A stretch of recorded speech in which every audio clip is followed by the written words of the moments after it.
when you finish the rockets, is it does it really hurt to do all the sanding, sealing, primer, Okay. make it smooth? Very good question. Do you want to paint your rockets, your competition rockets? I like to paint mine, and you can tell mine are all orange, because orange gives you very good visibility. You can see it where it lands. Typically paint adds weight, but paint also reduces drag because now you got a smoother surface. So there's a little bit of trade-off, and it's up to you whether you want to paint it or not. If you don't paint it, what I would suggest, like on here, this is plastic, just clear plastic, and I just took magic marker. Use permanent markers, color them. So at least you get some color on there. With marker, you're hardly adding any weight. And so that's what I would recommend. Very good question.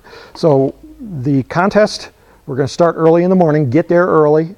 Get set up, get prepped. Again, your first one is going to be spot landing.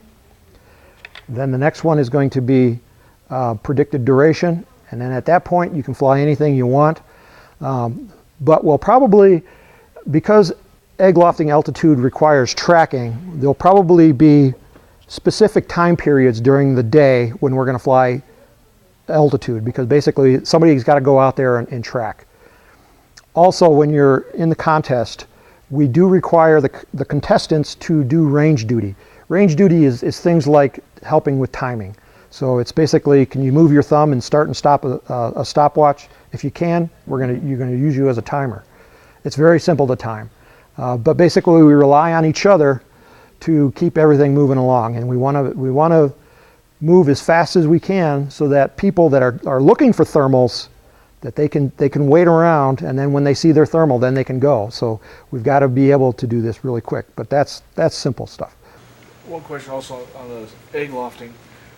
The egg and the booster need all to be all connected. Yes. You can't have a separate. Egg lofter, pretty much every rocket has to come down together except for the glider. The glider can come down in two pieces.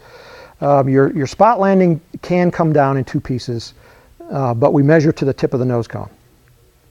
So that's a good question, is do your rockets have to come down together? Super Rock has to come down together. Egg lofting has to come down together. Helicopter definitely has to come down together. Is it better to break a Super Rock in the middle like you have there?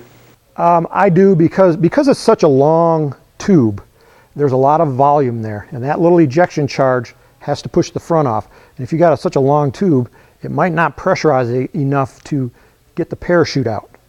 So by splitting it in the middle, and I'll cap it off right here, there's a bulkhead in here, so no exhaust gases go into there. I'm just pressurizing this one little section right here. It's pretty long. You want to keep it. You want to try to fold your parachutes so that you can get them in there. And if you go to the Apogee website, there's a video tutorial on how to fold your parachutes to get them into small tubes like this. I'm giving you all the tips. You got to show up. This is an easy event, and it's going to make you a better modeler. And when you're done, your friends are going to be amazed. They're saying, "You did that? You got a big parachute out of that?" They're going to be amazed at your skills. So come on out to Pueblo, Colorado, June 4 and 5. It's a 2-day event. We're going to run both mornings. We're going to get started early, probably about 8 or 9 o'clock. So get there early. We'll see you in Pueblo.